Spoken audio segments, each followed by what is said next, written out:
friends. Today we will see the story of the grandsire of the Kuru dynasty, Bhishma's bed of arrows, and the tale of Bhishma's fall.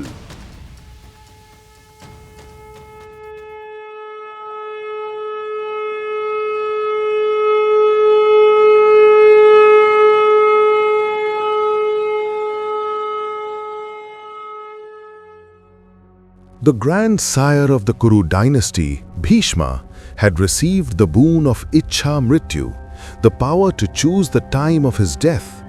Hence, no one could kill him unless he willed it himself. Bhishma had also vowed never to fight with any woman or with any man who had once been a woman. Taking advantage of this vow, Shikhandi, the son of King Drupada of Panchala, came to fight against Bhishma on the 10th day of the war. Since Shikhandi had been born as a woman in his previous life, Bhishma did not strike back at him and simply endured his attacks. In this way, Bhishma, pierced by the arrows of both Arjuna and Shikhandi, fell from his chariot shortly before sunset. The entire earth trembled. All the warriors and even the gods in the heavens cried out in sorrow.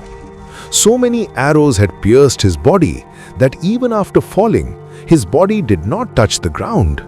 He lay upon a great bed of arrows, his Sharashaya. Lying on that bed, Bhishma began to contemplate the heavens. Then the god spoke from the sky. O mighty warrior, the sun is still in the southern part of the sky. This is not an auspicious time for a great soul to depart. Will you give up your life at this hour? Hearing this, Bhishma replied, I have not yet relinquished my life. At that moment, a flock of swans was flying overhead toward Lake Manasarovar. They asked Bhishma, The sun's southern course has not yet ended. Will the great soul Bhishma depart now? Bhishma looked at them for a while and realized they were no ordinary birds, but divine sages sent by his mother, the goddess Ganga. He said to them, My father granted me the boon of death at will. I swear the truth, until the sun goes to the northern part of the sky, I will not give up my life. As Bhishma fell, the battle ceased. The conches of the Pandava army sounded in triumph. Bhima danced with joy upon his chariot, while the Kaurava warriors wept in grief and fear. Drona fainted and fell from his chariot. Then all the warriors, laying down their weapons and armor, approached Bhishma with folded hands. Bhishma looked at them and said, O great heroes, are you all well? I am glad to see you. Look, lying thus my head is drooping. Give me a pillow. Immediately, the kings brought him many soft and precious cushions. Bhishma smiled and said, Such a pillow is not fit for this bed. O Arjuna, give me a suitable pillow. Hearing this, Arjuna weeping said, Grandfather, command me. What should I do? Bhishma said, O child, you are the foremost in the science of the bow, wise and trained in the duties of a Kshatriya. My head is drooping. Give me a fitting pillow. Hearing this, Arjuna took the dust of Bhishma's feet and raised his Gandhiv bow. He shot 3 arrows into the ground, forming a support for Bhishma's head. Bhishma was pleased and blessed Arjuna, saying, See, Arjuna has given me a pillow worthy of a warrior. Then Duryodhana arrived with physicians, healers and medicines. But Bhishma said, These medicines of yours are of no use to me. Now is not the time for treatment. It is time for the funeral rites. The physicians and healers withdrew. Guards were stationed there, and as night fell, the armies returned to their camps.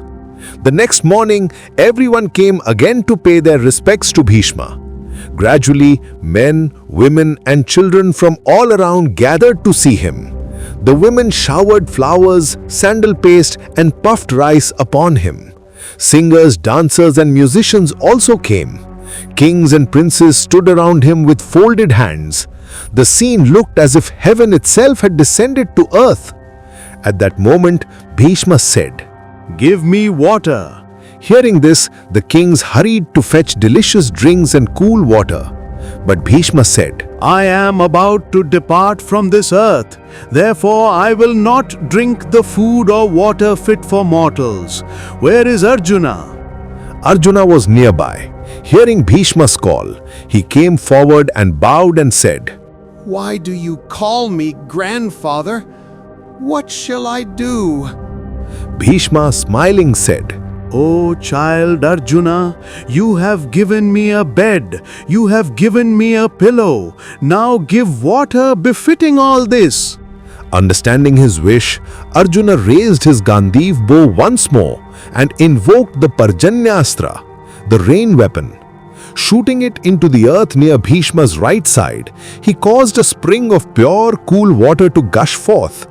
Bhishma drank deeply of that sweet water and, gratified, blessed Arjuna again and again, saying, "Arjuna, there is no archer on this earth equal to you. We repeatedly advised Duryodhana not to fight the Pandavas, but he heeded none of us. In this war, the defeat of the Kauravas is certain." Hearing these words, Duryodhana, who stood nearby, was filled with grief. Bhishma said to Duryodhana, "O Duryodhana, my son, what Arjuna has done today is wondrous. No one else can perform such a deed. On this earth, besides Krishna and Arjuna, there is no one who can wield the Agneya, Varuna, Saumya, Vayavya, Ahindra, Pashupata, Dhatri and Savitri weapons. Make peace with the Pandavas now. Let this war end with my death. I tell you truly, if you do not follow my counsel even now, no one will be able to save you from death." Saying this, Bhishma fell silent. Everyone then returned to their camps. Later, Karna came to Bhishma, bowed and said tearfully, O foremost of the Kurus, I who used to come before you daily and insult you, I am that Radheya. Bhishma opened his eyes with effort and, seeing only guards nearby, dismissed them. Embracing Karna with one hand, he said, "Karna, it is well that you have come.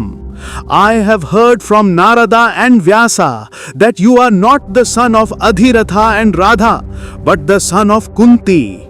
I spoke harshly to you because you sided with wicked Duryodhana and censured the Pandavas. But I never thought ill of you.